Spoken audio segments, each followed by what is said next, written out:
free. Questions flow like the tide to the sea. Night, night with Phee, where the heart meets the key.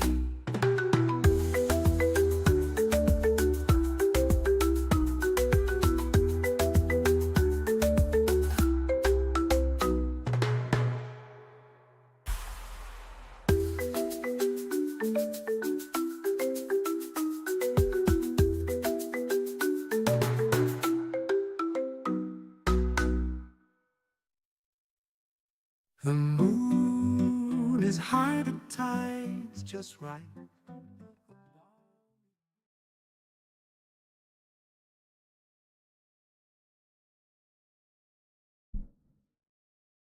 Welcome to another Night with Phee right here on the Phee Smee Network.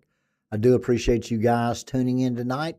Topics include supply chain issues, cooking over an open fire, cultural shifts, and healing plants right here, right now on Night with Phee.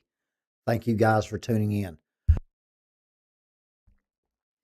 We will get it started with our riddles of theology. That's right. The riddles of theology is relationship skills, business deals, sports drills, now under the biblical prophecy or the umbrella of biblical prophecy and regenerative medicine. So here we go with the riddles of theology tonight. What has one head, 1 foot, and 4 legs? What has one head, 1 foot, and 4 legs? Just got through with our March Madness Fee's Sports Ball with Sir Isaac the Guru, if you'd like to check that out.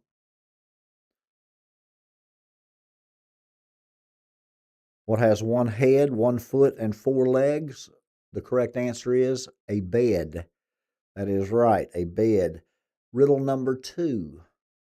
What tastes better than it smells? What tastes better than it smells? Step right up, ladies and gentlemen, boys and girls, and answer the riddles of theology. What tastes better than it smells? The correct answer would be a tongue.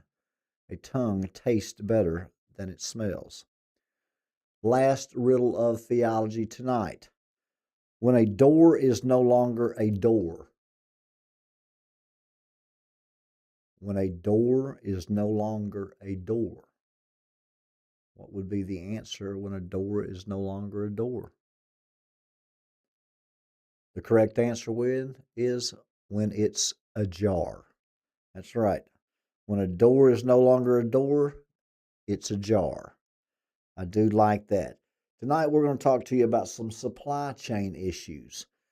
In Matthew, my Lord talks about nations rising against nations, kingdoms against kingdoms. But people don't realize what he says after that. So in Matthew 24, verses 7 and 9, for nation shall rise against nation, and kingdom against kingdom, and there shall be famines and pestilences. Now we'll stop right there. Famines and pestilences. See, right now you're in a culture that you don't produce anything. And now you're in a war that against folks who are, their goal is to eliminate Christians and Jews. And they play the long game. They're like the Chinese. And they're not going to try to outmaneuver you. It's like Moneyball with the Oakland A's. You know, when you can't afford to spend what they can afford to spend to attract the athletes that will go for the most money, and then you're at the very bottom. So you have to find out another way to win. And if you win, people will then pay to watch you play. And so with a small budget, they were able to win, not the World Series, but almost get there. And until they win one, people will say it doesn't work. But that was the whole premise. Well, this is a war, and this is an oil and energy war. And you're not aware of the supply chains all throughout the world today, in India, in the UK, in Australia. You're seeing huge shortages of all types of materials, gasoline, fertilizer, all types of minerals that are used for solvents, for manufacturing, for factories, for the lines. You're looking at not being able to run their routes from their shipping lanes and their world belt, from the Indo-Pacific to the Strait of Hormuz to the Asian countries, Thailand, Hong Kong, Vietnam, Japan, Taiwan. All of those folks are dependent upon that Strait of Hormuz and that Indo-Pacific. Without the supply chain, you're not feeling in America. You live in a great country, but pipelines are are just easy targets from an infrastructure standpoint to disrupt the supply chain. We don't grow our own food, so if they can't ship the food to you, then the grocery store shelves become empty. The supply chain is where the war is. Our president did a good job with earth minerals and fuel, but food and water for folks that are stranded in those on that Strait of Hormuz, uh, you still got to have all types of provisions for people. And I've told you, in the last 6 months, uh, that the key to winning this war is the National Guard, is the military in your cities, because they're going to make it so rough on you with these accidents, these plants that keep blowing up, and these fires that keep going. And it's just going to continue to be one after another, a battle one after another. But when it gets to your infrastructure, I've talked to you about your rivers. I've talked to you about your bridges. I've talked to you about your locking dams. I've talked to you about your railroads, your interstates. There's all types of ways to disrupt the supply chain. 4 or 5 explosions on 4 or 5 interstates in the United States, and you've got years before you can get that back to normal. 2 or 3 bridges disrupts traffic, costs more money, more fuel that you're running short on. The goods don't get to market on time. All kinds of things that are out there that people just expect because they're so used to doing it. You don't walk to work. You don't ride a horse to work. You drive a car to work. That car takes fuel. You have a flat tire, that you have to be able to change the tire. If your microwave or your oven or your stove or your refrigerator go out, you have to try to either buy a new one or get the old one fixed. What if you can't exchange purchases because your electronics are down? How many folks do you know at any store you go into that has a cash register that's manual, that's writing a ticket? Everything is printed receipts. Everything is in that inventory. Everything is scanned.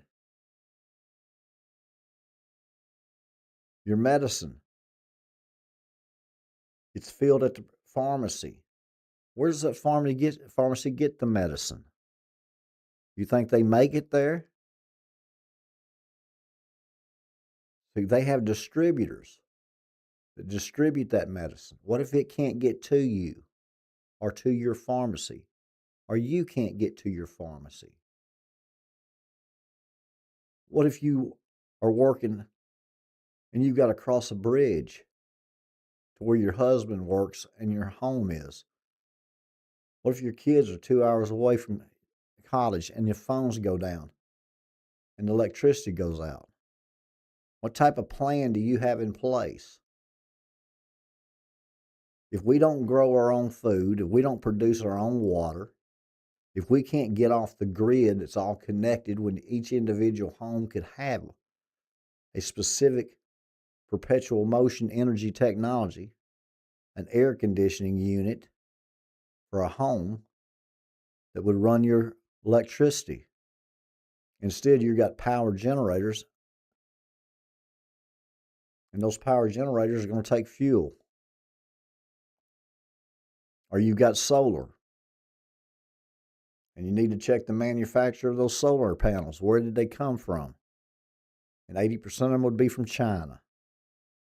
And you don't know what components are in there. You're at a disadvantage because it's always so surface to everybody. I need gas, I go to the grocery store. But I'm old enough to remember in the 70s with gas lines, when Jimmy Carter was your president. I can remember when interest rates were 20%. It all comes back. And now India, clips on any of your social media will show lines and lines all over the world now with people saying we've got a 2-week supply left of food. They're not talking about homes. They're talking about distribution warehouses. We've got enough fuel for another 6 weeks. Prices increase during that. It's called supply and demand. And the demand is going to be higher than the supply. Last month, as I've been telling you about this housing crash that was fixing to come, last month set a record with 500,000 more people trying to sell their homes than to buy them. 500,000 more people trying to sell their homes than are buying them. Your lending is going to get tight, just like in 2008 with your banking industry when they manufactured that crisis and then paid their CEOs hundreds of millions of dollars in bonuses that year. Your supply chain is every single hook in every single aspect of your life. Electricity, all of your manufacturing, all of your petroleums, all of your food products. How much of it is manual? How many locking dams are manual? They're all done by machinery. Those machines break. They have to have parts. There has to be a way to get to and from.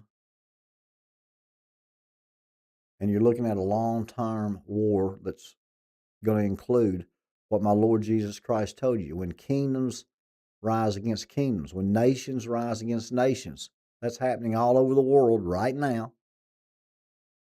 Ukraine, Russia, NATO, Taiwan, China, United States, and the Middle East with Israel. Qatar is it's a country that if you take away its energy, you take away most of the world's. It pretty much dominates in the supply chain, and Iran's going to try to do that. Remember, they live under a whole different life. From birth, they're taught to hate Jews and Christians. It's going to usher in their mantra. So this is a holy war to them. It's not to you. They're embedded in your country. But you haven't seen it yet. You're just seeing some accidents, some wildfires, some disruptions. Do you know how many people get unhappy and upset when there's a wreck on an interstate and there's lines for 3 miles as they're waiting to get the ambulance, take care of the people, or remove the vehicles or the trucks from the interstate? How many people are in traffic jams that are in a hurry from a psychoanalytical standpoint? What's going on in their mind, their emotions, their stress level? All of this is relationship skills of theology when it comes to what's going on inside your mind to prepare you to stay calm and be prepared and in control during chaos. The supply chain is going to be disrupted. And when you think one's getting fixed, the other one's going to be disrupted, and it's going to be battle after battle, and it takes years to fix. It's not hey, we're going to put a Band-Aid on this. They're talking every time something happens, well, it's 3 years to fix, it's 5 years to fix, it's 7 years to fix, it costs $100 billion. You've got lots of your folks out west really counting on that Hoover Dam. You got a whole lot of folks in the United States in the South counting on that Mississippi River. And you got problems with both of them right now that nobody's talking about.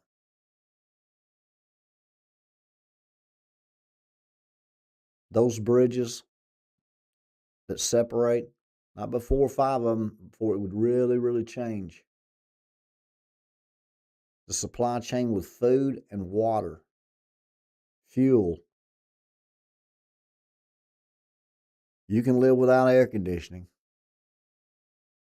You can live a little while without electricity or lights. But food, you can have $10,000 worth of meat in your freezer, but if your freezer goes out, you better start eating.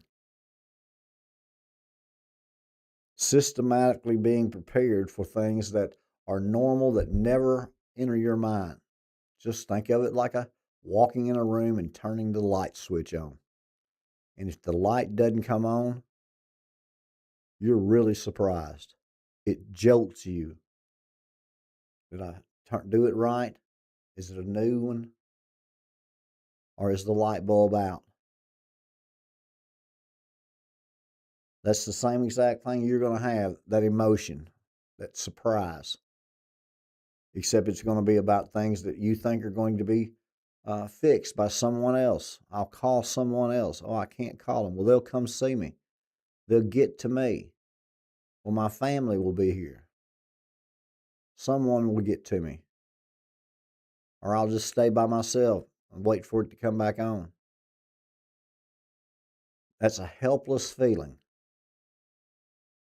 once you're in the middle of it. Oh, I'll be good. I'll be okay. Yep. You're the guy who doesn't want to leave his house when there's a flood. So open our eyes and understand the war's not going away. It's going to get worse. The more that the infrastructure burns, the more that the oil in the Middle East is gone, the more that the liquefied nitrogen and all the plants for your natural gas is gone. The United States will be able to exist because we don't have to have everything imported. But we're going to be unraveled from within. If we could make it no problem when the rest of the world was having all kinds of problems. We just don't rely on our own folks anymore. We've let Bill Gates and the Chinese buy all of our farmlands, and we've turned in the rest of it to commercial farmland for genetically modified foods, for them to control the soil and the seeds, dictate what you make and how much you make. Or you're a corporate farmer and you're playing the futures. And right now, those futures are going to be going nuts, and folks are making so much money every day. while folks that are just working are going to be really, really struggling. In a matter of weeks or months. In the world, it's weeks. In the United States, you can go 3 to 6 months with everything just escalating and some of the shelves being empty and some not. And some of the food being great and some of the supplies being no problem because they're made in America and you don't have any problem with your roads or your railroads. But these airports, these airplanes, these huge cargo ships, they're sitting out there in the ocean wondering if they're going to have enough folks going to bring them in or fly them in some food and supplies. See, they supply that vehicle for the trip. And the trip's not supposed to last but 2 weeks. It's not supposed to last 6 weeks. So if they're sitting out there for a month, they're getting pretty nervous. And you saw that there were some ships let go with Pakistani flags on them. And that was supposed to be a gift to the United States, oil from Iran. They're supposed to be wanting to surrender. The news outlets, every one of them, short-term pain. We're going through some short-term pain. We're going to say some short-term pain. It's short-term pain. It's short-term pain. Every one of them, every news, every hour. It's short-term pain for long-term gain. It's going to be a spike. Getting you ready. Those things just tend to last longer than people say they are. Things don't go back to normal for most folks after the tornado. Things don't go back to normal for folks that are grieving a loved one after a month. That's when the rest of everybody else has moved on with their lives. Those folks in Venezuela, Greenland, Cuba, this fake war with Ukraine and Russia. And you're looking at China that they can't just sit still. They have to do something sooner or later. And so they're making plans. As this chessboard's out there, the supply chain is the ace in the hole. That's the winner. That's the trump card. That's what it is. If you look at your shipping lanes, your Chinese belt, if you look at all of your European countries, the only thing good about this is it's not fixing to be winter. Because over in the Middle East, the biggest problem they have is when somebody takes out that desalinization plant that changes salt water into fresh water. You take away air conditioning and fresh water, and you go back to a real medieval, archaic time. People worried about driving with an air-conditioned car. Before long, you'll be hoping that you can find someplace cool if you're living over there, because water's going to be what they call scarce. Your supply chain is going to have to be priority one. And in order for you to do that, you're going to have to become a producer. Every one of you, make a garden this spring. Do it now. Go and get you some seeds to plant.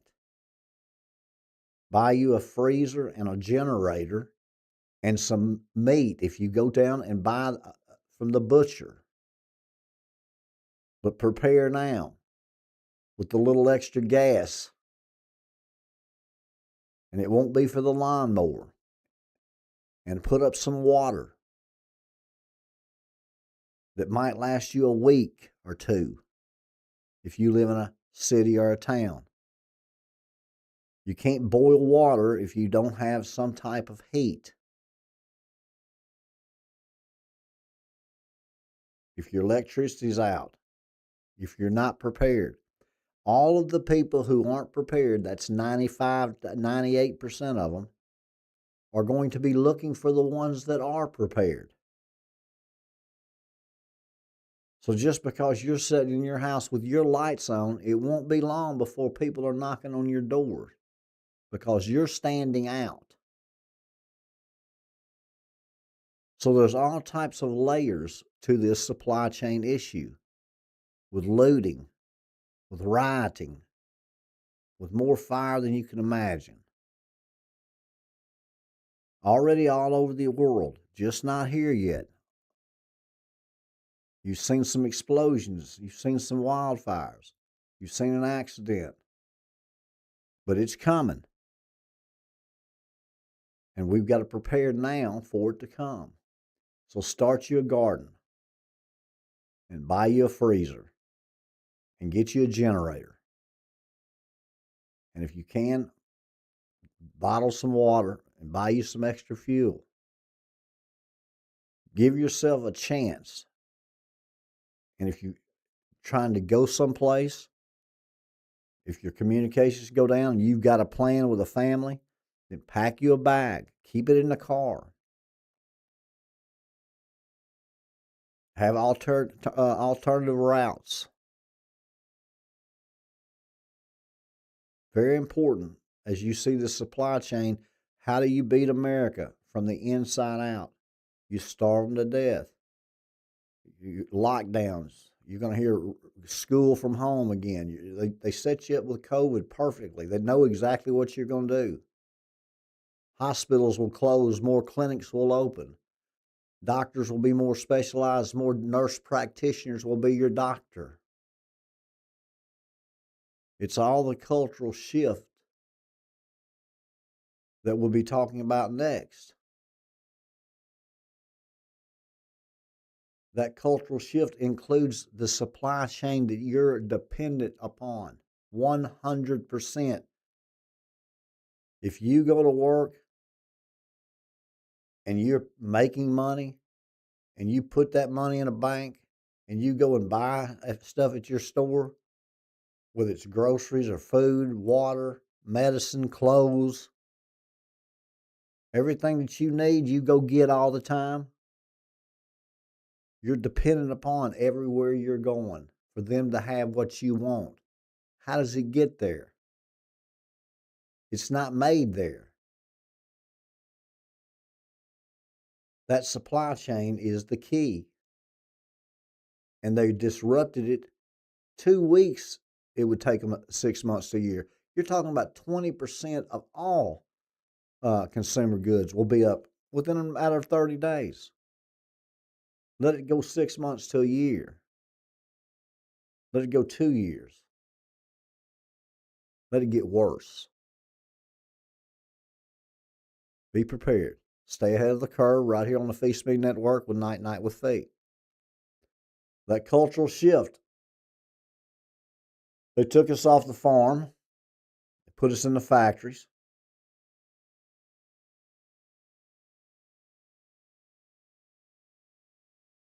Then we had our buildings and a brick and mortar. Then we had the technology with the computers. Then they went to wireless communications and satellite uplinks and space, the technology age, now AI, quantum physics, data centers.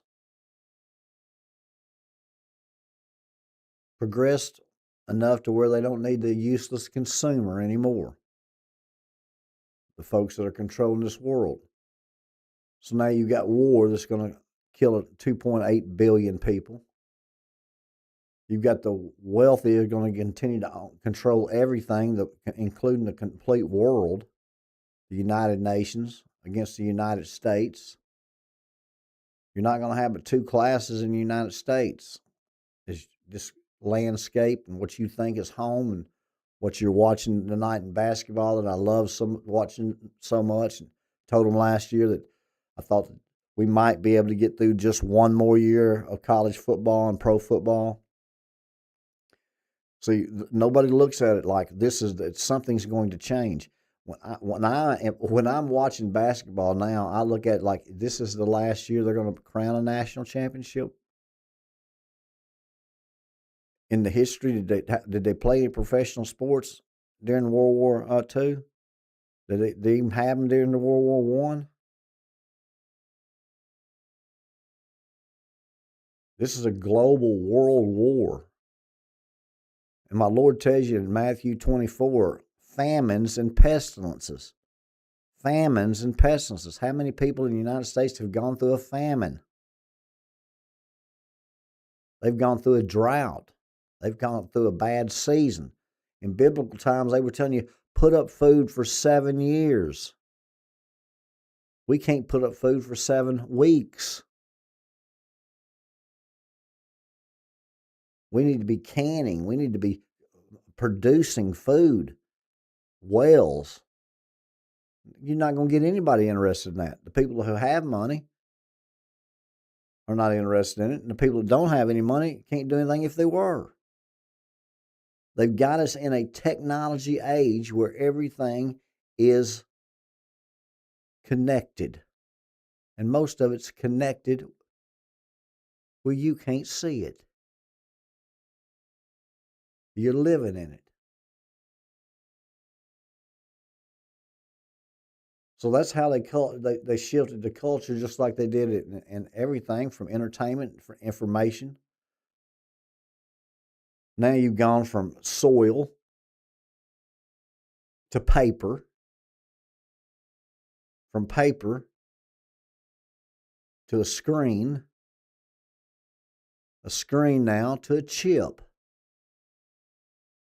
now that used to be the size of a nickel to a chip now that is a machine that's just 100 times less than a human hair that can function and replicate and maneuver in your body, that's in your food.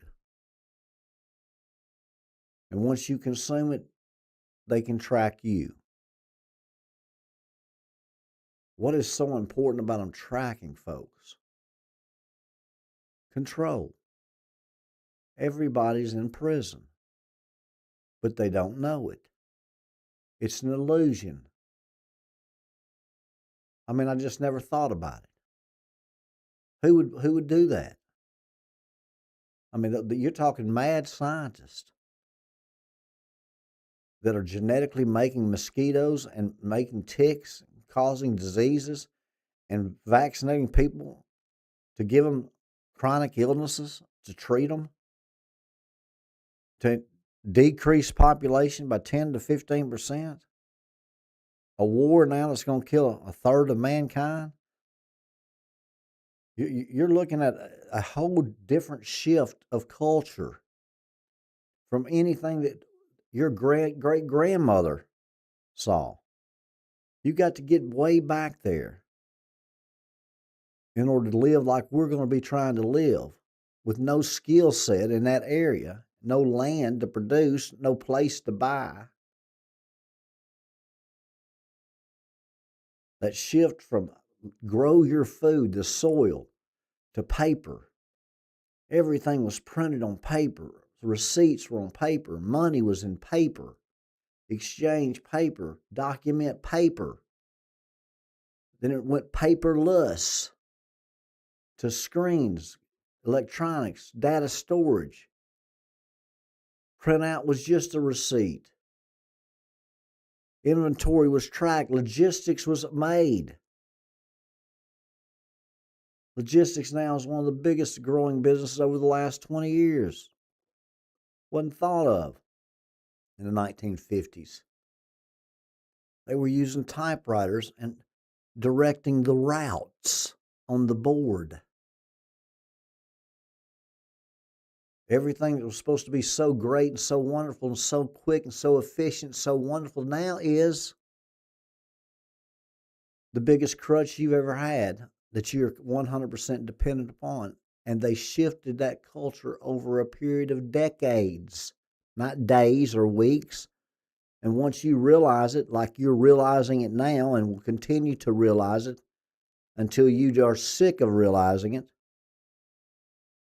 then it gets worse. For nations shall rise against nations, and kingdoms against kingdoms, and there shall be famines and pestilences and earthquakes in diverse places. All these are the beginnings of sorrow.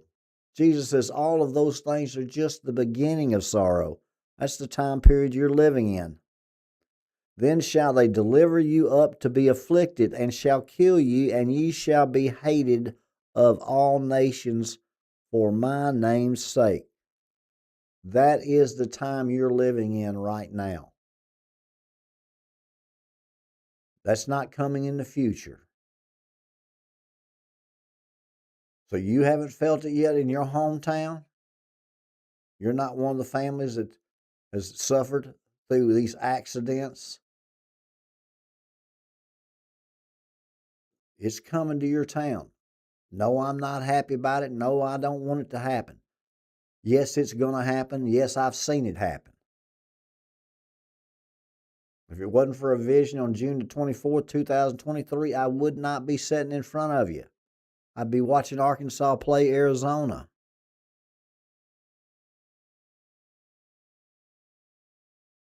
Your culture has shifted into an area of complete dependence. And now your United Nations is going to have you in complete control because of that dependence. That is the long game. That is the game they're playing that you're not aware of. They have made you 100% dependent. They have made me 100% dependent. Now they're going to control us because of that. Unless we start producing our own food and water and can try to barter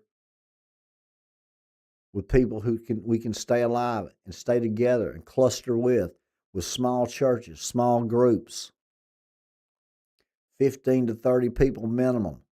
100 people would be perfect. How do you feed those type of people every day? How about the plumbing? How about the security?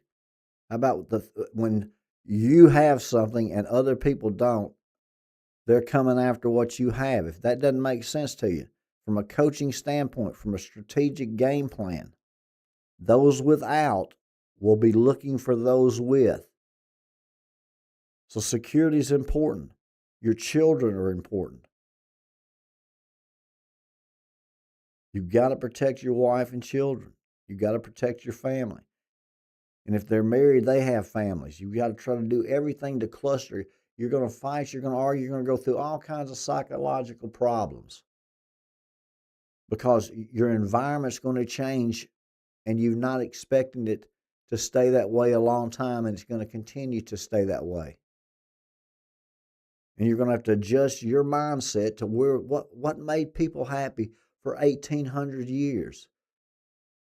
Those midwives delivered babies. They weren't putting all kinds of K-12. They didn't have hospitals. They did all right. They delivered a lot of healthy babies. That's why you're here today. All these people didn't have all these diseases that are man-made and that they make medicine for. And they've continued to do so. And the folks who are in these labs and under these underground bunkers that are doing all this crazy stuff, they're still going to be around when the masses are not. Because famines and pestilences are coming. And when people are then going to start coming, and they're going to eliminate you if you are a child of God. For Jesus' name's sake. Satan's name will go mainstream. Jesus. He's the one they don't want you to say. He's the King of Kings and the Lord of Lords. He's coming back. He's the MVP. But he told you that you're going through famines and you're going through pestilences. And for 200 years now, people have not gone through a whole lot of anything in the United States except success. The Great Depression in 1929, Hawaii in World War II, the loss of lives from going to other countries and fighting, but not on your soil, not in your land, not without you being able to communicate or to work or to buy. Famines and pestilences are coming. Now, the United States is the best we can get right now. We need to prepare now. We're going to have more time than they're going to have. We're just going to be fighting internally with all these battles after battles after battles with insurgent groups and globalists that happen to be in your Democratic Party leaders. And your Islamic Jihad just happen to be in the West Coast, East Coast, central northern border, and central southern border.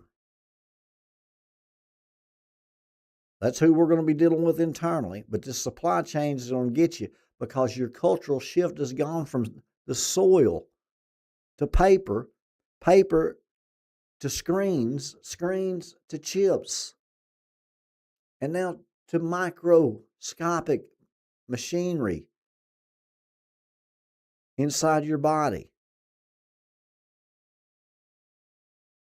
That's how far it's gone.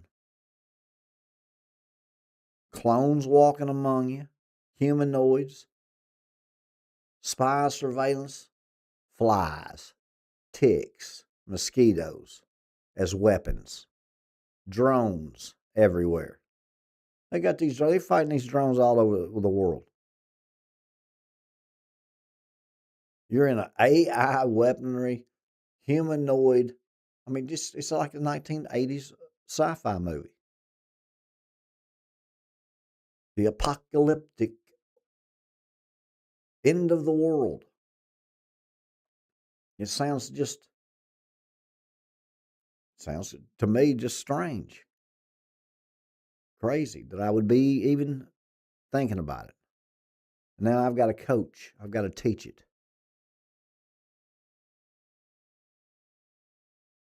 Last night I talked to you about the 50 secrets, or some secrets that doctors that have been in the business for 50 years were admitting to. Tonight we need to talk about some healing plants, some things that are in your kitchen, some things you might be doing wrong that you've always thought you were doing right. So there's some things that will be beneficial to you and helpful to you if you can't get to the pharmacy or you don't have something. But if you can grow some food, it would help compared to some of your different, like an aspirin, extra strength aspirin, you would go to white willow bark. That would be another one. But never buy peeled garlic, something that I made a mistake about. That's why I'm telling you. If peeled garlic is kept in the fridge, a special type of fungus can develop, which may cause cancer.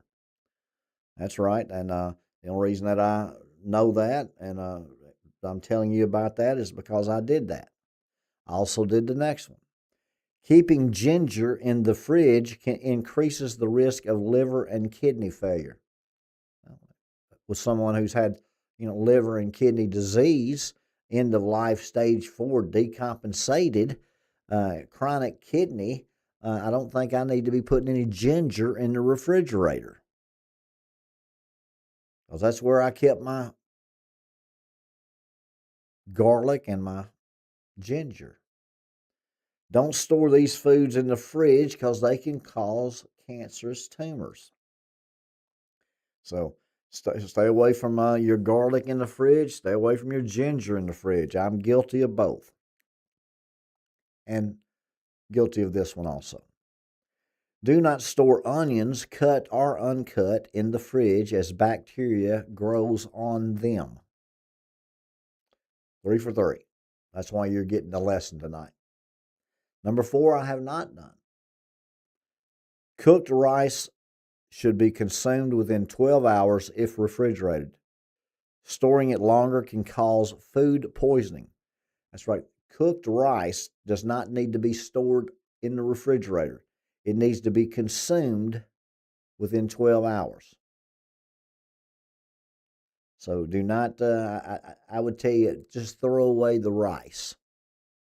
Because I don't know how many times I've had a casserole or something in the refrigerator with rice in it for eating on it for 2 days. But cooked rice should be consumed within 12 hours if refrigerated. Storing it longer can cause food poisoning. Now, things that might be in your kitchen that might be able to help you, the ibuprofen, you can replace it with ginger.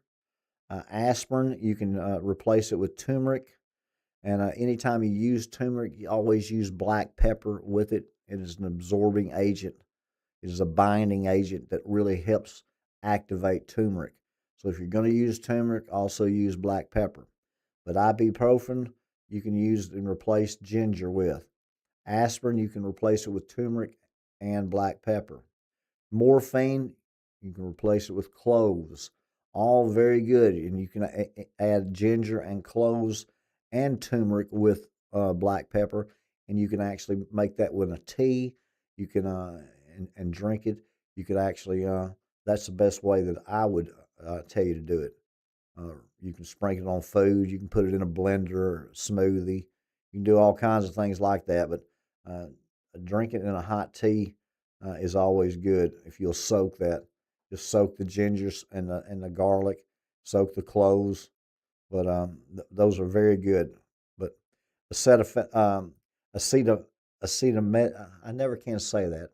It's the Tylenol. Acetaminophen is tart cherries. So if you can get some tart cherries. Uh, Also, if you have any omega-3 rich seeds, that's good for flax seeds.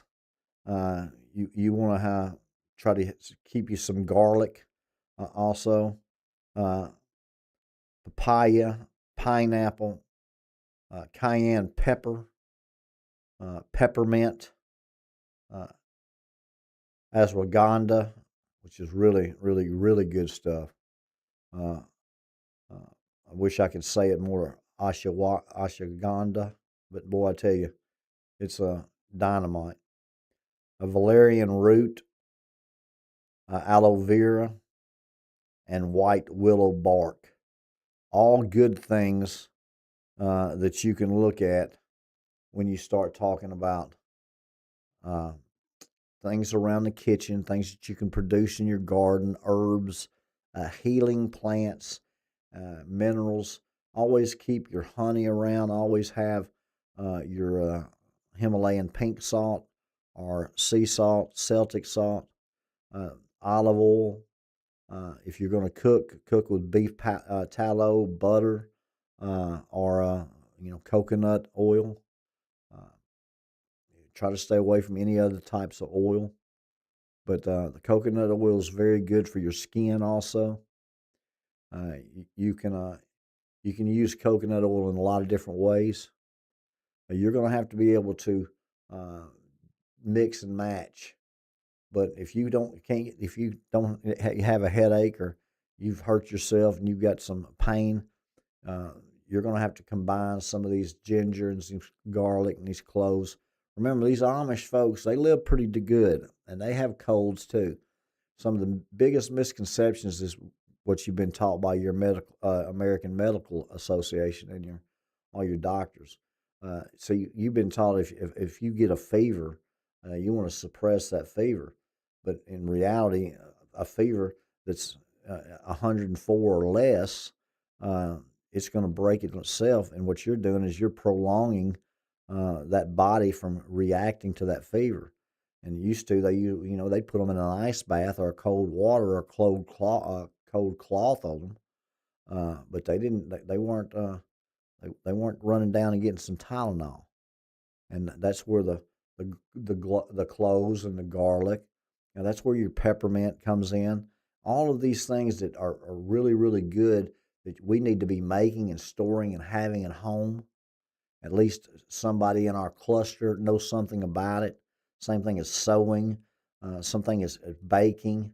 I mean, if you're baking bread, if you understand what it takes, if you know where you're going to get the stuff to make the food, and you're not all going to be buying prepackaged food.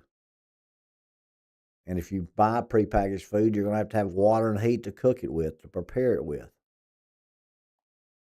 So lots of things to think about when it comes to supply chains because of our cultural shift. And when it comes right down to it, we're going to have to use healing plants to get through this time. Remember, this is your sixth trumpet war. It kills a third of mankind, 2.8 billion. If it lasts 7 years, if it lasts 5 years, we're going to have famines and pestilences. It's in the Word of God, the basic instructions before leaving earth. You know right now where you are in it. Revelations. You're in Revelations right now. In Matthew 24, my Lord Jesus Christ says in Matthew 24, when kingdoms rise against kingdoms, nations against nations, famines and pestilences, and all these things are the beginning of sorrows. You're living through Revelations right now. What was, what is at that time, when John got off the island of Patmos and went back and taught those churches at Asia Minor, and what is to come. And you're in the what is to come, in the very last stages. So let's prepare for that. As you continue to see, no matter what you look at, your news outlets, what they say, pay attention to the Phee Smee Network and Night Night with Phee, because we will keep you ahead of the curve right here. And remember, no matter what you're doing, you're missing something. So let's make what we're doing worth what we're missing. And Night Night said the cricket, Night Night said the whale. Night night crazy boy, night night crazy girl, only time will tell. Only time will tell, guys. God bless you and good night.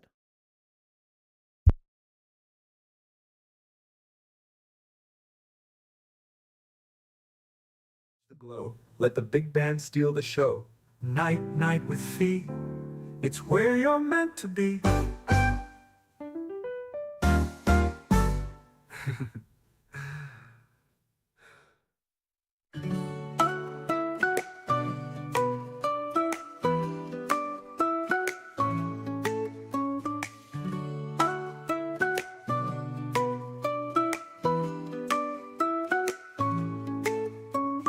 Palm trees sway under moonlit skies. Soft whispers drift as the ocean sighs. A place for hearts to rest, no disguise. Night night with Phee, just you and me. Life untangled, love set free.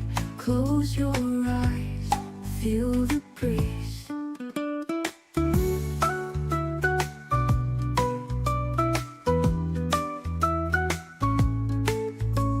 Stories unfold like waves on the shore. Answers in the tide, questions no more.